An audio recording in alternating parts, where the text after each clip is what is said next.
നല്ല പച്ച മാങ്ങ കിട്ടുവാണെങ്കിൽ ഇതാ ഇതൊന്ന് ചെയ്ത് നോക്കിയാൽ നല്ല അടിപൊളിയാണ് കേട്ടോ. പച്ച മാങ്ങ എന്ന് പറഞ്ഞാൽ കുറച്ച് വിളഞ്ഞാലൊന്നും കുഴപ്പമൊന്നും കേട്ടോ. ടേസ്റ്റിന് ഒരു കുറവും വരത്തില്ല. നമുക്ക് അതിന് ഞാനൊരു 3 മാങ്ങ എടുത്തിട്ടുണ്ട്. ഇതിന് നമുക്ക് ഇതിന്ന് കഴുകി വൃത്തിയാക്കി എടുത്തതിന് ശേഷം നമുക്കൊന്ന് മുറിച്ചെടുക്കാം. ഞാൻ ഈ എടുത്തതിനകത്ത് ചെറിയൊരു വിളഞ്ഞ മാങ്ങയാണ്. ഇനി നമുക്കിത് നീളത്തിന് നമുക്ക് ചെറിയ പീസ് ഉണ്ടല്ലോ നീളത്തിനുള്ള ആ രീതിയിൽ നമുക്കൊന്ന് മുറിച്ചെടുക്കാം. എല്ലാം ഞാൻ ദാ ഇത് നീളത്തിൽ കട്ട് ചെയ്ത് എടുത്തിട്ടുണ്ട്. ഒരുപാട് കനം കൂടാൻ പാടില്ല കേട്ടോ. നമ്മൾ വെറും കനം കുറച്ചാണ് അരിഞ്ഞെടുത്തിരിക്കുന്നത്. ഇനി നമുക്ക് ഇതുകൊണ്ട് മാറ്റി വെച്ചിട്ട് നമ്മൾ ചെറിയൊരു ജാർ എടുത്തിട്ടുണ്ട്. അതിലോട്ട് ഞാനൊരു 10-30ഓളം ചെറിയ ഉള്ളി എടുത്തിട്ടുണ്ട്. പിന്നെ ഒരു 10-15ഓളം വെളുത്തുള്ളിയും ഒരു 4 വറ്റൽമുളകും ഇട്ടിട്ട് നമുക്ക് നല്ലോണം ഒന്ന് അരച്ചെടുക്കാം. പേസ്റ്റ് പോലെ ഒന്ന് അരച്ചെടുത്തിട്ട് വരാം.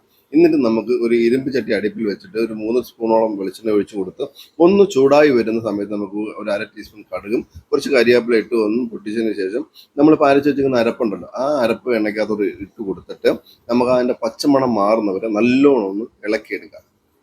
പച്ചമണം മാറി വരുന്ന സമയത്ത് നമുക്ക് അതിനകത്ത് പൊടി ഐറ്റംസ് ഇട്ട് കൊടുക്കാം. ഞാനൊരു 1/2 ടീസ്പൂൺ മഞ്ഞൾപ്പൊടി ഇടുന്നുണ്ട്, ഒരു 1/2 ടീസ്പൂൺ ഗരം മസാല, പിന്നെ ഒരു 1/2 ടീസ്പൂൺ മുളക് പൊടി.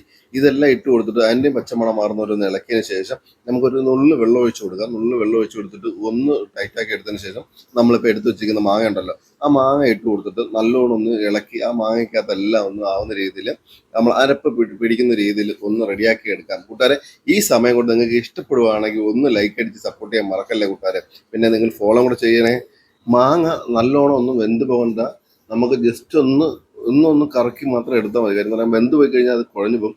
അപ്പോൾ ആ പച്ച പാവം കടിച്ച് തിന്നുന്ന അതേ രീതി തന്നെ കിട്ടണം നമുക്ക്. അപ്പോൾ നമ്മളിവിടെ തയ്യാറാക്കിയിരിക്കുന്നതെന്ന് പറഞ്ഞു കഴിഞ്ഞാൽ മാങ്ങാ പെരട്ട് ഇവിടെ റെഡി ആയിട്ടുണ്ട് കൂട്ടുകാരെ. ഇഷ്ടപ്പെട്ടെന്ന് വിചാരിക്കുന്നു. ലൈക്ക്